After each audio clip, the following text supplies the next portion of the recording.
The Rejuvenate stretching sequence is going to be a great demonstration of how you're going to utilize your recovery foam roller. Through deep tissue massage and static hold techniques, we're going to be alleviating pain throughout the muscle groups as well as bringing blood flow and lengthening the muscles. The entire sequence should take you about 10 to 15 minutes and should be completed before any high-intensity activities. Let's take a little bit of a closer look on the two techniques that you're going to be utilizing. The first technique is going to be rolling the length of each muscle group, searching for trigger points.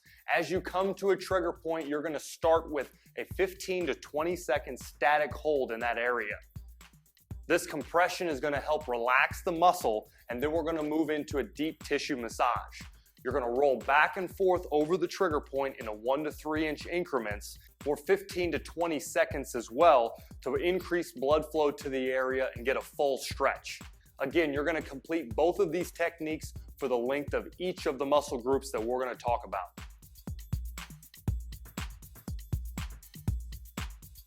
Let's get started with the calf muscle. To begin the calf, we've got 3 different choices that we can make depending on the amount of pressure that we want to apply to our calf. The first is placing one leg off to the side and stacking the other on top of the roller. This method is going to be for our less advanced or less experienced roller individuals. The next version will be 2 legs stacked on top of the recovery roller. And the third will be 1 leg placed on top of the other leg to really add some weight and penetrate the muscle. Remember, tension can build on multiple sides of the calf muscle. So we want to make sure that we rock our foot inside and out no matter what method that you choose. You've got to roll the inside portion, the middle area, as well as the outside of the calf to get the full muscle. The hamstring is going to be the next muscle that we're going to focus on.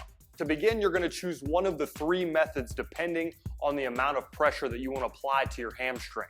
You're going to have 1 leg off to the side with 1 on top of the roller, maintaining a good base with your hands.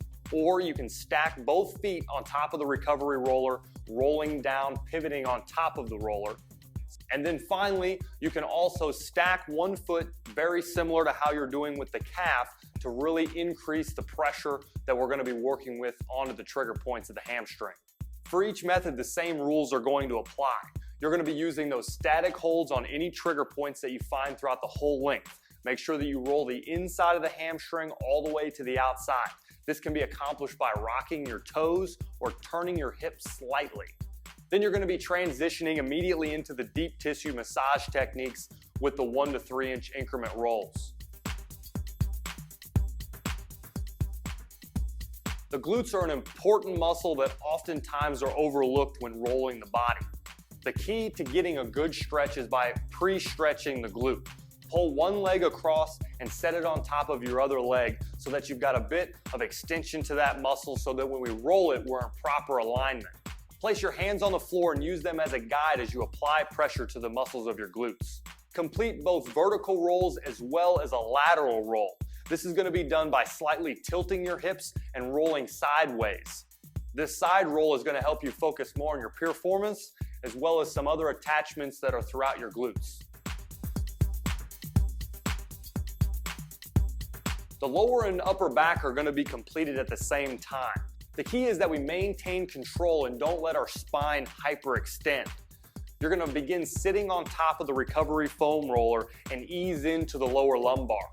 As you come into the lower back, you may not find much tension until you allow the muscles to relax. Roll the lumbar and then work your way to the upper back. As you reach the full length of your back muscles, you're then going to go back for any of the trigger points with the static hold and deep tissue massage techniques. It's always important when completing these to keep your arms across your chest and be slightly tilted forward so that we can penetrate the muscles without hyperextending our spine. When you've completed the entire roll from the lower to upper back, there's one more element that we're going to want to add. Place the recovery foam roller high between your shoulder blades and cross one arm over, tilting your shoulders slightly towards the recovery foam roller. You're going to notice there's an awful lot of tension there in your shoulder blade that you weren't able to find with an open chest position.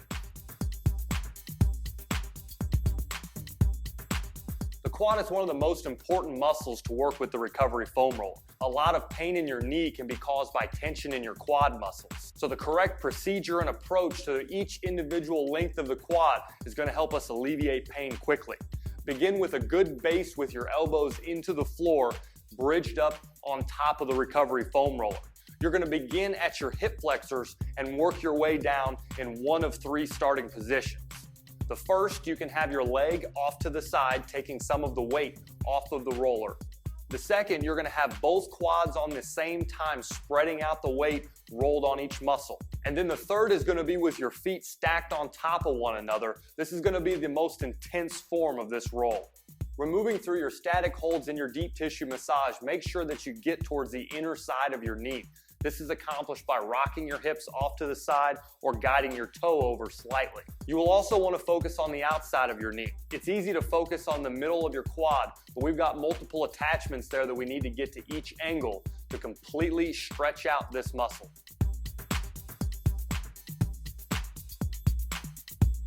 To begin the groin stretch, you're going to start in a bridge position with your hip opened up on one leg.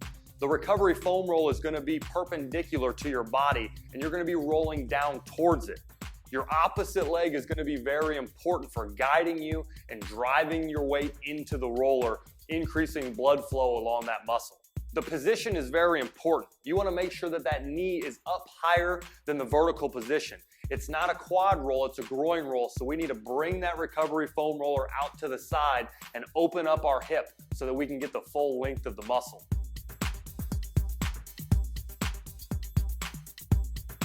Like the quad, the IT band is very important to really stretch out so that we don't have any types of knee pains or glute issues.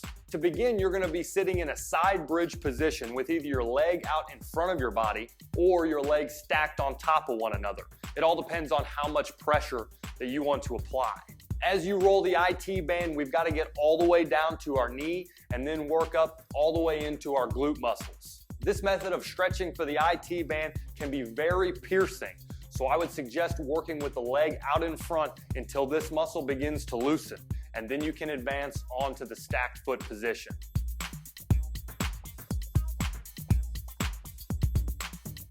Stretching the chest requires a vertical position for the recovery foam roller. You're going to place it right in the middle of your sternum and then shift your weight out to the side, focusing on each individual arm. You're going to roll the length of the chest muscle, working the upper, middle, and lower portions, all driven by your shoulder position. Oftentimes, you're not going to feel much tension within the middle of your chest, but spend some extra time on that anterior delt as well as that insertion of your chest.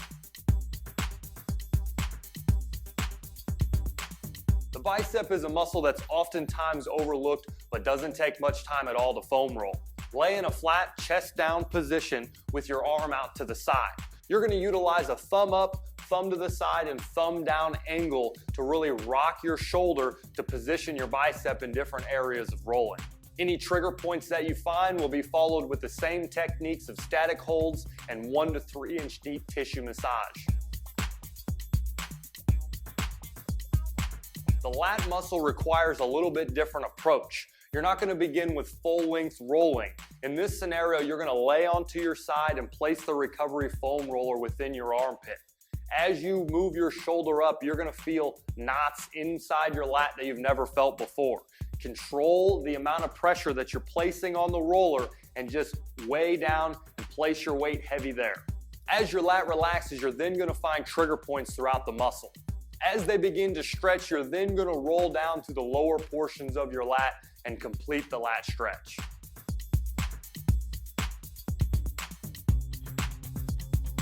For the shoulder, we're going to be utilizing the recovery foam roller in a perpendicular position, laying on our side.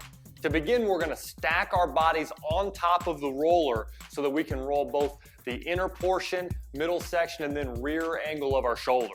As you complete the static holds as well as the deep tissue massage techniques, we're then going to be moving into another angle. Now you're going to extend your arm out in front of your body or slightly above your head and rotate your arm upwards so your thumb is pointing down. This is going to help us roll through our shoulder and alleviate some of those muscles that are more utilized for throwing.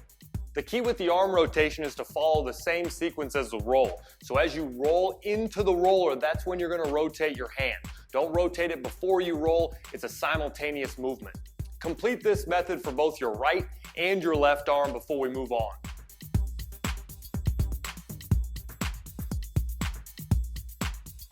For the tricep stretch, you're going to place the recovery foam roller perpendicular to your body. We're going to be working upwards for the tricep stretch. Roll the recovery foam roller through the length of your muscle and be sure that you rotate your wrist, working to get to each of the points of the muscle throughout the tricep. As you finish the deep tissue massage, you're then going to move on to a flex technique that's going to help you drive weight into the roller. You're going to flex your bicep and drive your elbow down into the roller, really bringing a lot of blood flow to the area.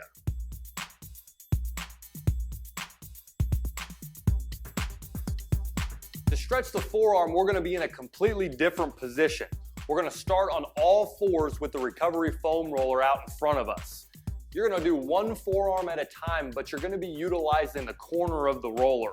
Move towards that outside because you can really centralize the weight at which you're placing into your muscles, increasing the blood flow, and you'll be able to find those knots towards the ends of your elbow.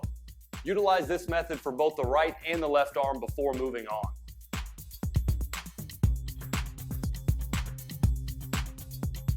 The trap and the neck muscles need to be rolled in a different way.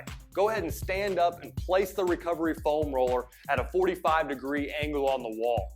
At this angle, you're going to place it in between your shoulder and your neck and drive down into your trap muscle. The trap muscle, like the lat, is going to be a bit different than some of our longer muscles. Longer static holds may be needed to loosen up the area before you can actually feel the trigger points. Drive the weight into the roller, utilizing the static hold. Complete the deep tissue massage techniques and then angle your body so that you're working more towards the back side of your trap as well. After rolling the entire muscle, you're going to feel your neck loosen up quite a bit.